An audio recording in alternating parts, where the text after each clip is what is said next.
Pessoal, tudo bem? Obrigado por ter vindo a mais essa aula e obrigado sempre pelos elogios e pelos bons comentários. Hoje a gente vai falar sobre a história da câmara fotográfica, a evolução que ela teve desde que foi inventada até os nossos dias. E isso é um resumo só, né? É rapidinho. Eu vou ter que ler de novo aqui porque eu fiz um resumo da história e eu vou ficar lendo aqui e vou colocando as câmeras aqui para vocês irem vendo. Por definição, a câmera é um objeto à prova de luz, com lentes que capturam a luz que entra e a dirigem para o captador digital ou filme. Toda a tecnologia das câmeras fotográficas são baseadas nas leis da ótica, primeiramente descritas por Aristóteles em 330 a.C. O registro mais antigo que tem sobre uma câmara obscura foi encontrado aqui nos manuscritos do filósofo chinês Mo Ti. O Mo Ti chamava essa câmara obscura de o quarto do tesouro trancado.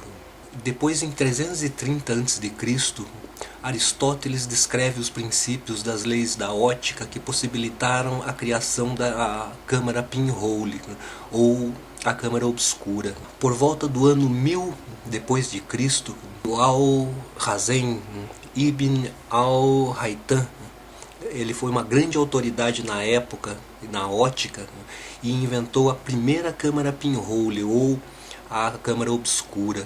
Ele foi o primeiro que construiu uma. E ele conseguiu também explicar por que a imagem inverte quando ele passa pelo pinhole ali, quando ele passa pela lente ou pelo buraco da parede ali da caixa. Em 1604, o Johannes Kepler, ele nomeia a invenção de câmara obscura. Foi ele que dá esse nome de câmara obscura a esse brinquedo.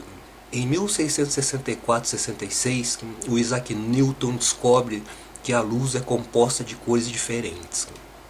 Em 1814, o Joseph Niepce faz a primeira imagem usando uma câmara obscura e aquele filme de Beethoven ali que a imagem se forma, mas desaparece depois em seguida. Mas ele foi o primeiro a conseguir fazer isso.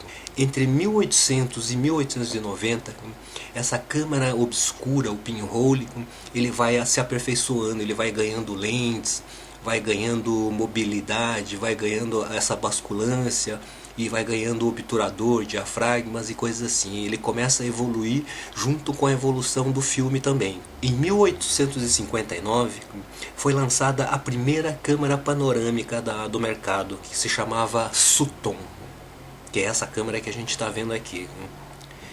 Em 1887 foi inventado o primeiro tipo de pólvora para ser usado como flash. E foi descoberto pelos alemães Adolf Metz e Johannes Gadik. Em 1888, a Kodak patenteia a primeira câmera portátil com uso de filme em rolo, flexível, que era esse caixotão que a gente vê aqui. E depois, em 1900, a Kodak lança essa Kodak Brownie aqui, que é a primeira câmera popular produzida em massa. E também usava esse filme tipo 120 e flexível também. Em 1913 a 14, o Oscar Barnack inventa a primeira 35mm com o quadro por 36mm e inicia a miniaturização das câmeras fotográficas. E também cria um padrão do mercado que vem até hoje com as full frames, e nessa proporção 2:3 aqui, o 3:2 também. Em 1927, a GE inventa o primeiro flash de bulbo, que é esse flashão aqui, que é uma lâmpada ali com esse bombril dentro. Em 1932 foi inventado o primeiro fotômetro com uma célula fotoelétrica. E em 1935 se dá o início da fotografia colorida com esse filme Kodachrome que a gente viu na história do filme. E é nessa época que começa a popularização da fotografia colorida com esse cromo, que era o slide positivo. Em 1938 é lançada a primeira câmera totalmente automática com fotômetro de selênio, que é essa Kodak, a Super Kodak 620.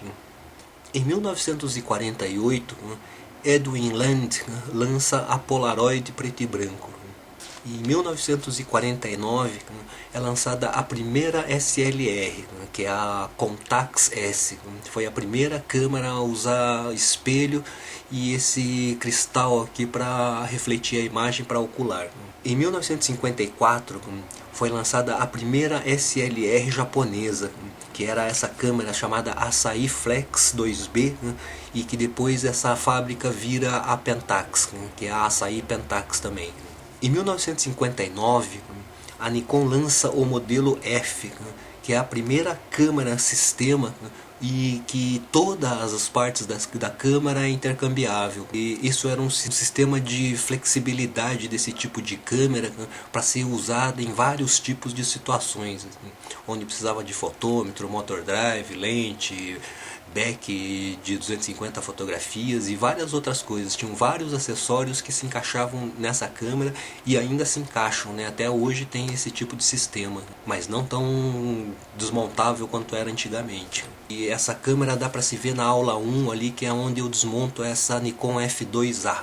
Em 1960, a câmera alemã Mech Sub 16 SB é a primeira câmera a colocar o fotômetro atrás das lentes e dentro do corpo da câmera, e onde melhora a medição da luz, faz uma medição mais precisa da luz. Em 1963, a Polaroid lança a primeira foto instantânea colorida. Em 1978, a Konica apresenta a primeira câmera portátil do tipo aponte dispare e autofocus também. Em 1984, a Canon apresenta a primeira câmera digital. Ele faz uma demonstração na Olimpíada de Verão de 1984, publicando as fotos no jornal Yomiuri Shimbun, no Japão. Em 1986, a Canon lança a primeira câmera sistema digital do mercado. Em 1985, a Pixar apresenta o processador digital de imagens. Em 1988, cria-se os arquivos JPEG e MPEG, que permitem a compressão das imagens para arquivamento ou para uso na internet.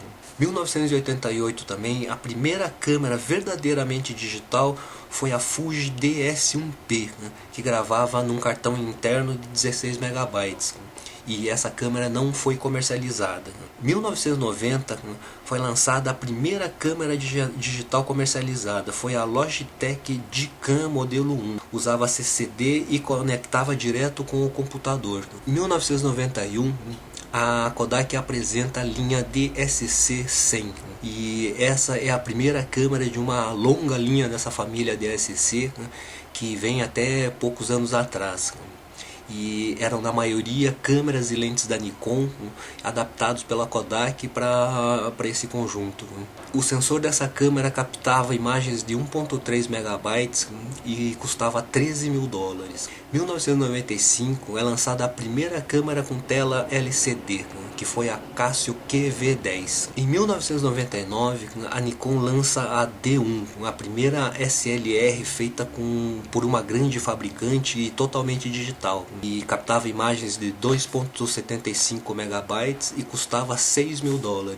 A partir do ano 2000, todas essas câmeras foram melhorando, foram se aperfeiçoando, os fabricantes de CCD e CMOS foram aperfeiçoando mais ainda, e a cada vez foi miniaturizando mais ainda e deixando com mais qualidade as fotografias. As lentes também começaram a ser produzidas em largas escalas e pequenas, e são todas de boa qualidade, feitas por grandes fabricantes que sabem muito bem fazer lentes, E a partir disso, todas as fabricantes, as grandes fabricantes, têm uma linha completa de câmeras, tem desde as das mais compactas até as mais top de linha para profissionais. E todas elas, a maioria, tem todos esses tipos de câmeras, desde as populares até as super profissionais. E a cada ano que passa, a cada 6 meses, isso vai melhorando e vai mudando. A câmera digital, esse captador digital, ele não consegue fazer uma fotografia tão real, tão bonita quanto um filme consegue. A captação digital não consegue reproduzir tantas cores quanto um filme consegue. Mas isso vai se aperfeiçoando e vai chegar uma hora que isso vai acontecer ainda, só não aconteceu ainda. Por isso que essas câmeras compactas DSLR grandes assim, para pessoas comuns não faz a mínima diferença. Só faz diferença essas super DSLR, mas para quando são profissionais que usam 10 fotos por segundo, precisam entrar na água, precisam entrar na mata, precisam entrar em ambientes hostis e que tem uma câmera que consiga captar 10 fotos por segundo, porque um passarinho vai sair do ninho e vai voar. E para isso realmente precisam. Então, como aquela foto do passarinho que passa em cima do lago ali também. Precisa de 10, 15 fotos por segundo ali, porque com certeza uma vai ficar legal ali, e fora o autofocus contínuos e tudo. E hoje em dia, em 2012, a gente já tem uma gama de câmeras digitais completa em que nunca existiu antes, assim, tantos modelos diferentes, tantos tipos diferentes de câmera fotográfica, e em todos os lugares, em todos os equipamentos quase já tem uma câmera fotográfica ou uma câmera que filma em vídeo. Então a nossa evolução digital está sendo muito rápida, e isso por um lado é bom, mas por um outro lado acaba que deixa o fotógrafo muito dependente dessa tecnologia. E muito dessa tecnologia só adianta para aqueles casos do fotógrafo que precisa mesmo de muitas fotos por segundo. E o resto não tem muita atividade assim real para uma foto de casamento, por exemplo, ou qualquer tipo de evento. Basta uma câmera mesmo sem autofocus que dá para fazer a mesma coisa, ou que tire uma foto por segundo também não faz diferença nenhuma. Então esse tipo de aperfeiçoamento, de modernidade, serve muito para profissionais que realmente precisam e não para amadores. Amador só precisa de uma câmera e um olho e um cérebro ali para pensar. A aula de hoje é só isso, pessoal. Obrigado por ter vindo à aula hoje e até a próxima aula. E não se esqueça ali de clicar no gostei se gostei, de favoritar, de compartilhar, me comentar também, e de fazer aquela pesquisa de preços dos nossos patrocinadores. Muito obrigado e até a próxima aula.